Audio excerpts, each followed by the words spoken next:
Greetings and welcome. We are in Senior English A, and our objective now this hour is to talk about King Arthur and the Knights of the Round Table, or what is often referred to for your notes as the Arthurian, from King Arthur, motif, which just simply means type or way of thinking about. Motif is a word that means thinking about a certain kind of storyline. Now, the King Arthur storyline, I want you to understand before you watch the film Excalibur, which is one of only 1,000 ways to introduce you to the King Arthur and the Knights of the Round Table storyline, okay?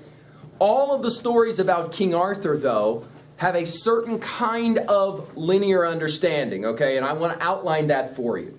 Who was King Arthur and why should I care? It's another way to ask the question. King Arthur is the greatest king in the history of English history, okay? He's the greatest king. Now, there's a huge debate about whether this cat actually ever really lived or not. Certainly, a whole lot of the stories attributed to him are made up, okay? And when we start talking about King Arthur, we're going to see a lot of Beowulf there, which will not surprise us. We're going to see a whole lot of earlier epic heroes there, like Achilles, like Odysseus. No doubt, we're going to see those kind of heroes as well. So who is this guy? Well, his story, his life story is quite fascinating, okay? It kind of happens in 3 phases. First of all, there's the whole element of his birth. We'll talk about it in some detail in a moment. Secondly, there's the story of his rise to power, what we will call the famous sword in the stone. See, some of you have been introduced to this many years ago through some kind of Disney film or something like that. Then finally, there's the downfall of Arthur. And that's a huge part of it. Included in the downfall of Arthur is what we will call sometimes the redemption of Arthur.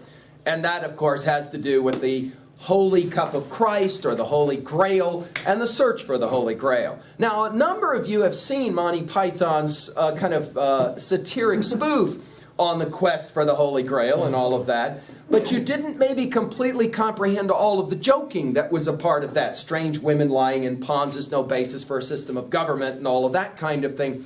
Once you know this storyline, you'll be able to watch Monty Python's Holy Grail and enjoy it on a number of different levels that right now probably you can't enjoy. You just don't know the storyline. So let's go through it. First of all, who is King Arthur, part 1? Arthur has a great father who is a king, but there's a problem. This king has tremendous desire for a woman who is not his wife. He wants a woman named Grail, who's a beautiful woman.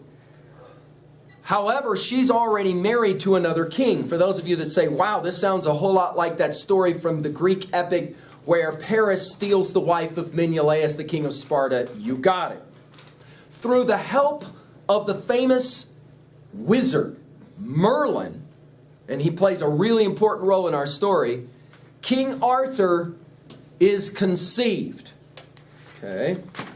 And there's a deal that's made between Arthur's father and Merlin that whatever Merlin requests, the king will give to him.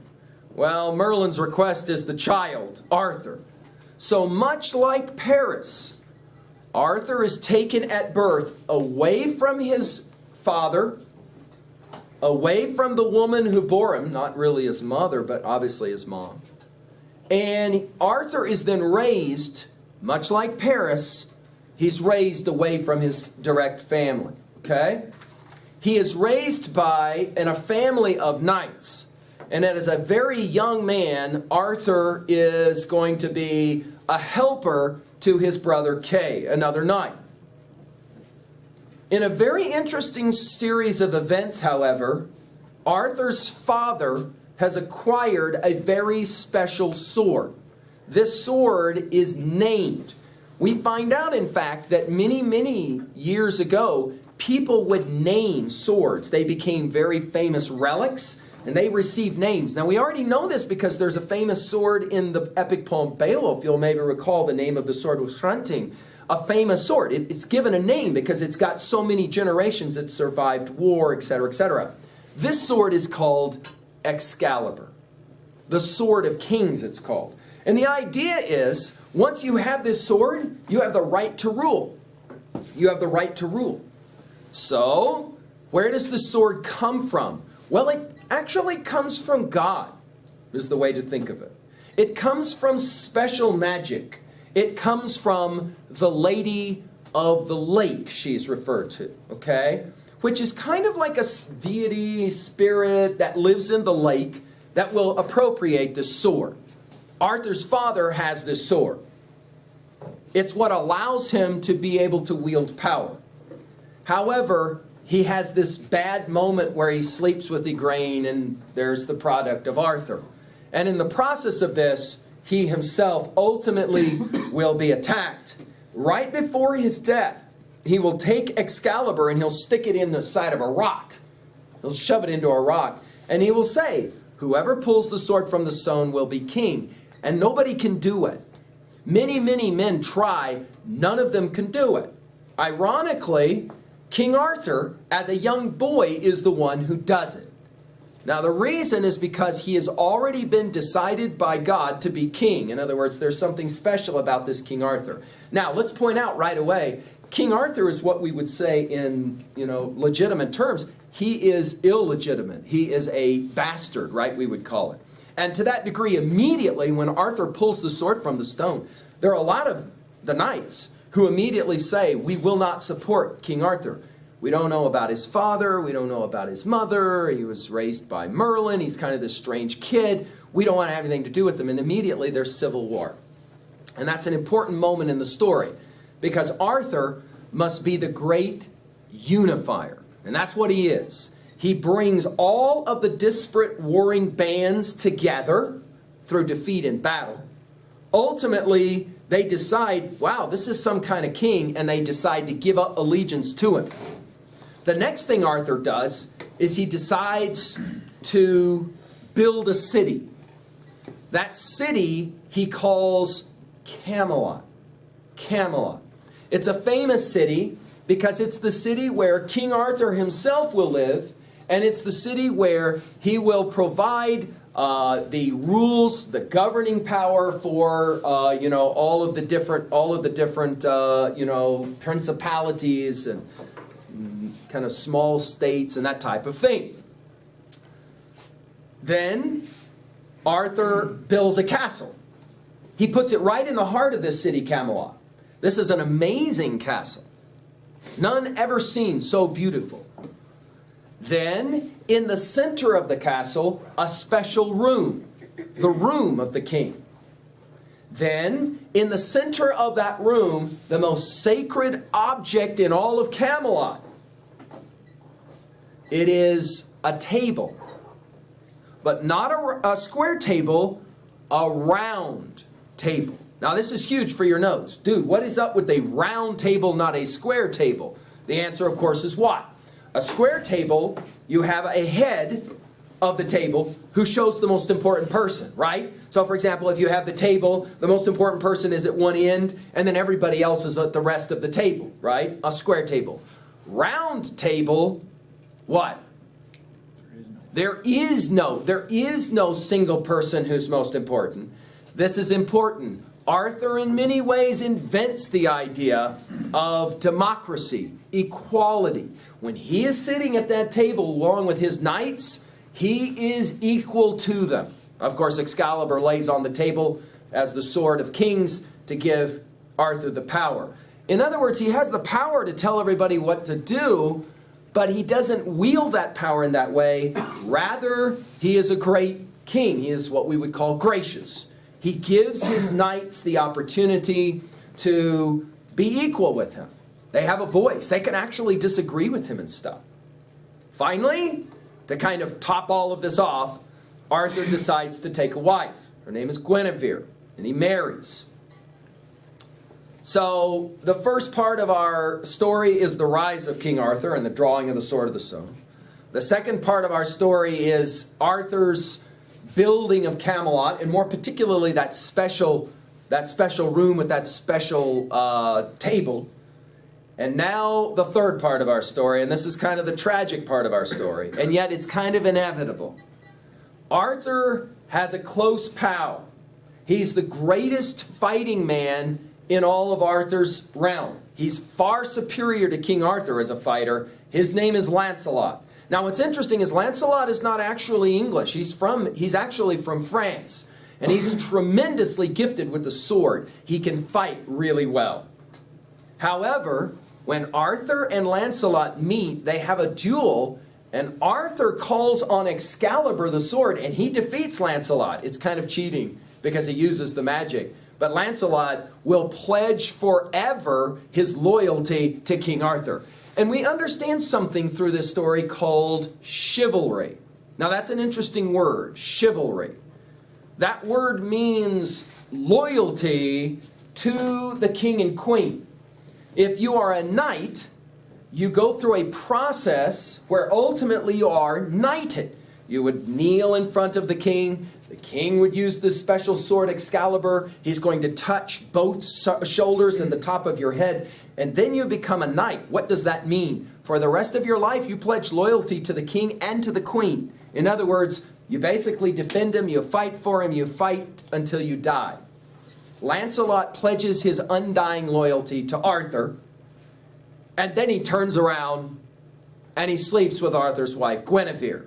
We have the famous love triangle. This will sound very similar to the ancient Greek myths of Paris and, of course, Helen and Menelaus. Remember, the beginning of the fall of Troy, the fights at Troy, all start with Paris going after Menelaus' wife, Helen, right? We have a very similar storyline, the love triangle, 2 guys, 1 girl. Lancelot will sleep with Guinevere, and in the process, obviously, you're going to have a major falling out. But Arthur's troubles are only beginning. Because when Arthur's father slept with, many years before, Arthur's mother and produced him, she already had a daughter, that woman.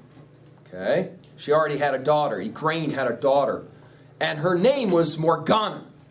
Morgana is our witch of the story. And she is B-A-D, bad.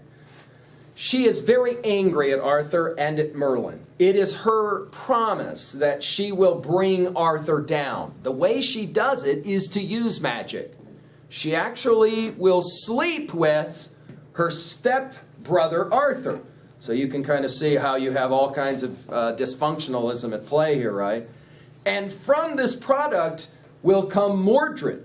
Mordred is the son of Arthur, and he is a nasty guy. Raised by his witch mother Morgana, blessed like Achilles with special kinds of magic. When he goes into battle, he does not die. He does not die. He fights great, but he's really evil. The way the story ends is that after the birth of Arthur's son, which is kind of, again, really twisted, he grows sick and he begins to die. As he dies, the land of England also starts to die. Literally, it literally starts to die. Crops don't grow. There is a famine in the land. It's a bad deal. Arthur is told, however, there is one way he can be saved, and that is to drink from a special cup or grail called the cup of Christ. Now in mythology, the idea here is that at this crucifixion of Christ on the cross, that there was a special cup that was held below at the bottom of the cross, and several drops of Christ's blood fell into that cup. To drink from that cup will provide you with eternal life, everlasting life. In other words, you don't die, you're forever young. For those of you who saw the 3rd of the Indiana Jones film, you know all about this at the very end when they drink from the famous cup of Christ, okay? So now we have, as part of the Arthurian motif, the famous quest for the Holy Cup or Holy Grail. Grail is just another word for cup. Okay. And off all the knights go. Ultimately, only one knight will discover the Grail. His name is Percival, and he is a very famous knight. He's known because he's very pure in heart. And when he discovers the Grail, he brings it to Arthur. Arthur drinks from the cup of Christ, and he is restored. And in that moment, then, you will set up the final battle of King Arthur. He must fight against his son. They go face to face. After lots and lots of people die, lots of fighting, including Lancelot, who by this point has returned again to help Arthur defeat his evil son. In the end, father and son will meet. The son will drive a spear into Arthur's body. It will go in and out the other side. And Mordred feels like he's won, but not so. Arthur is a great and mighty warrior. He pulls the spear through his body, walks down to the end where his son is holding the spear, and using Excalibur, he kills his own son. In that process, two things. One, obviously he's killed the successor to the throne. It's his only son. And secondly, Arthur just bought the farm. He ain't coming back from this one. Even the power of Excalibur cannot save Arthur. He must die. But he's not quite dead. Now we're back to the final words of Beowulf, where, remember, Beowulf has said, remember, that I gotta speak a few words and I gotta make some kind of predictions before I go. It's interesting for Arthur, though, what he decides to do is something quite different. He calls his close servant to him, Bedivere. And he says to Bedivere, I want you to take Excalibur over to this lake and I want you to throw it in the lake. And Bedivere's like, that's all you want me to do? That's what I need you to do. Hands Excalibur to him, the Sword of Kings. Well, Bedivere walks over to the lake. He can't do it. He comes back and he says to King Arthur, okay, I did it. And Arthur says, what happened when you threw the sword into the lake? And he says, a little bit of air, water on the, or wind on the water. And Arthur goes, you're lying to me. You didn't do it. Bedivere's like, I can't do it. He said, you got to do it. One more time, Bedivere goes and tries to throw. He gets ready to throw. He can't do it. He's like, the sword's worth millions of dollars, right, kind of thing. It's a priceless sword. Can't do it. Comes back, lies one more time to Arthur. Arthur's like, you got to have faith in me. Do it. Go and throw it into the lake and watch what happens. And sure enough, when he tosses that sword into the lake, it doesn't hit the water. A hand comes out of the water and actually grabs the sword. It's the lady of the lake. And she will take the sword back into the water. And he hurries back to tell King Arthur, hurrah, I did it. And man, something really bizarre happened. Arthur's gone. His body's not there. His body has already been taken to a ship where it is sailing away. Finally, they have to say where Arthur went, so they construct a grave. Bedivere sits next to the grave. On the stone sitting over the grave are the words, King Arthur, once and future king. That's important for your notes. King Arthur, once and future king. Now, this is the messianic quality of this motif. What do I mean by messianic? Related to the word Messiah. That is to say, he who shall return. The idea is for Arthur, I was here, I was a great king, I died, but I am coming back. And the idea then is, when you have a great king coming back, he will personify in many ways the greatest of the kings of England, King Arthur. Okay? Now, there's several extensions to this motif. One of them is the simple notion that we will understand by 1600 when Shakespeare is writing his plays, as goes the king, so goes the state. That's a really important line, and it's one that we want to write down. As goes the king, so goes the state. When we study our Shakespeare here in a few weeks, we're going to look at the play Macbeth. And one of the things we're going to point out is that Shakespeare, already by 1600, some 300 years after the creation of this story, Shakespeare already knew and understood this idea. If you have a good king, you have a really good state. But if you have a crummy king, then you have a really crummy state. Now, what's interesting about this idea is that this is not really a very American idea. But think about it. Early Americans were British, right? That's where they came from predominantly, was England. And in their mind, they already thought about leadership in regards to, you have a king, the king has a son, that son has a son, and that's kind of how kings work out, right? Which is why, when they elected George Washington for the first president of the United States, huge debate about what he would be named. What do you mean, what he would be named? His name is George Washington. You missed it. What he would be called. when he was president. There were many who wanted to call him King Washington. It made sense. They're English. They come out of a background where you name your leader a king. Washington was really opposed to it. Boy, it says something about the man, doesn't it? He was really opposed to being called a king. No, let's just call our leader a president and not a king. Because if we call him a king, there's a certain understanding of power involved.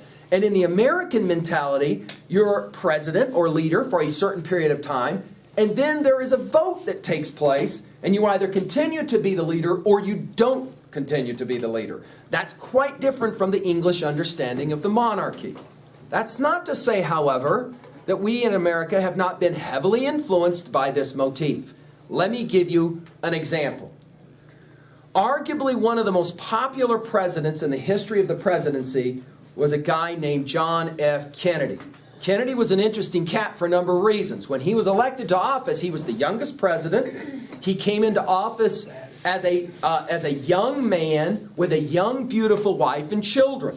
He was a very private individual, and he didn't allow lots and lots of photographs. However, he did allow for Time Life magazine to come and visit one of his many estates. They were a very wealthy family, and they took photographs of him.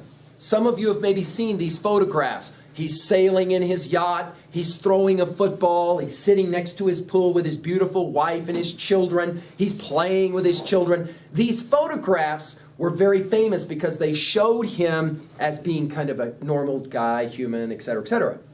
When Time Life published these magazines, that edition of Time Life was the top selling up to that point. On the cover of that magazine were the words, "A return to Camelot." No kidding. That's how Time Life introduced Kennedy. A return to Camelot. Now, if you're a reader of that magazine and you understand your Arthurian motif, guess what? You understand exactly what's being said. Why would Kennedy be associated with the King Arthur motif? Well, one of his major agendas was to try to bring together the American people across especially racial lines, correct? We were about to have the major civil rights movement. It was just building. Of course, we know the story and how it ends for Kennedy. He is assassinated on the streets of Dallas, right? And in that moment, many argued that there was a great potential presidency about to happen, and it was snuffed out by death. You see how this works. This motif then continues to be really influential in the way a lot of people think. Just to give you one more hint of this, when President Obama was elected president, he took a trip to England. Before he arrived in England, in the newspapers, there were already lots and lots of photographs of President Obama and his wife, Michelle Obama, about to get off the plane. And there were several headlines that said, "The New Arthur." This is English journalists calling him this, the new Arthur. Now, I'm not debating with you your views on politics and whether you're a supporter of the president and his policies or not. I will say, however, that in the early year of his presidency, there was tremendous optimism in Europe about President Obama as, again, being what? Well, if you're playing with the King Arthur motif, the thing that makes him important is he's got to be a unifier, a guy that brings everybody together. So foundational to this motif, now to finish the lecture and for your notes, King Arthur is a great and mighty king because he is the great unifier. He is the great democratizer. His round table is that powerful symbol. He also, of course, wields Excalibur, which gives him the right to be king. But finally, the Arthurian motif also involves tragedy, right? The downfall. That is to say, he can't always keep his house in order. He loses his wife to his best friend, and then ultimately, through magic, he sleeps with his half-sister and produces a son who ultimately will kill him. And so you have kind of the downside as well. It makes him a fully tragic figure. And yet, for the English, this is the most important story for them because it tells where their kings kind of derived from. And every king then is measured against King Arthur as the great unifier. Okay? Now, to study more closely this